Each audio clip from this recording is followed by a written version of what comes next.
Congrats on season 2, first of all. And the second season, of course, kicks off on CBS. What do you think it is about this show that really resonates with people, you think? You know, I think it has a lot to do with the fact that we have a new appreciation for how important essential workers are to all of us. For too long, we've maybe not valued so many of those people who make sure that you and I can turn on the lights and flush our toilets, and that we have food on our table, and that we can drive on smooth roads, and that buildings get built, and that if we have a problem in the house with the plumbing, that somebody can come and fix it. And if we need something built, that somebody can walk in with the skills that they have with their hands, years of experience to be able to make things function. And I come from working class family. My grandparents didn't get a chance at a high school education. And I always loved that everybody in the community, it's a small town that my family comes from, they looked up to my grandparents for their contribution to the community, whether it was my grandmother in church and she was a hairdresser, or my grandfather who was a mechanic, and everybody knew that my granddad could fix things. And one of the most well-read people that I ever met in my life, and one of the smartest people, even though he didn't get a high school education, but such a valuable person to society. And I think that's really what this show does. It just says, look, education is a wonderful thing. Education is power. It's uplifting. It changes lives.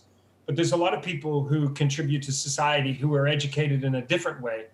And maybe that's come from their life skills, and that we should not look down on them at all through the circumstances of maybe they never got a shot at an education, or that you measure education in a different way. It doesn't have to come from a building. It can also come from years and years of experience, hands-on experience. And there's nothing wrong with that. That's a respectable thing.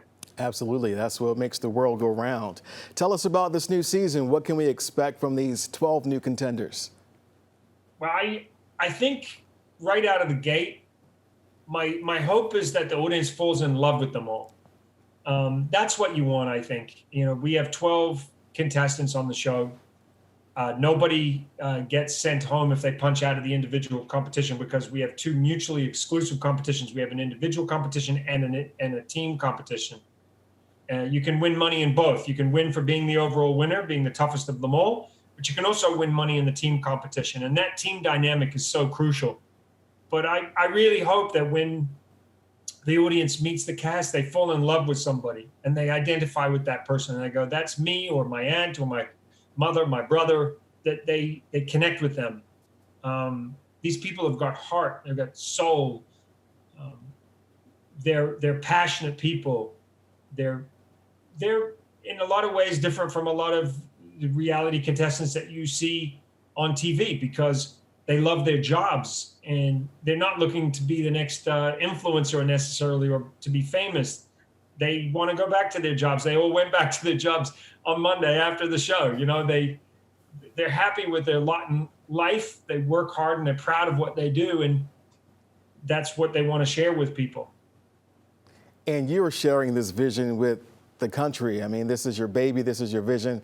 Just got to ask you, how does it feel to see your vision played out on TV screens across the country?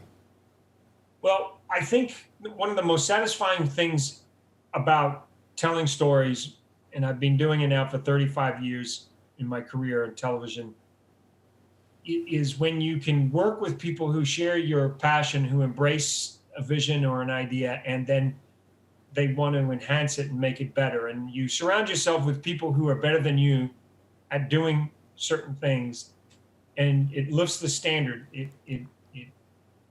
It's so wonderful to be part of a collective where the people around you are forcing you to be better and who bring something to life. And then it's not yours anymore, and that's okay. You let them have a piece of it, and when they have a piece of it, they feel more invested, and then it's a collective, and then it's not anybody's show, it's everybody's show, and everybody can claim a piece of it, and that's hugely important.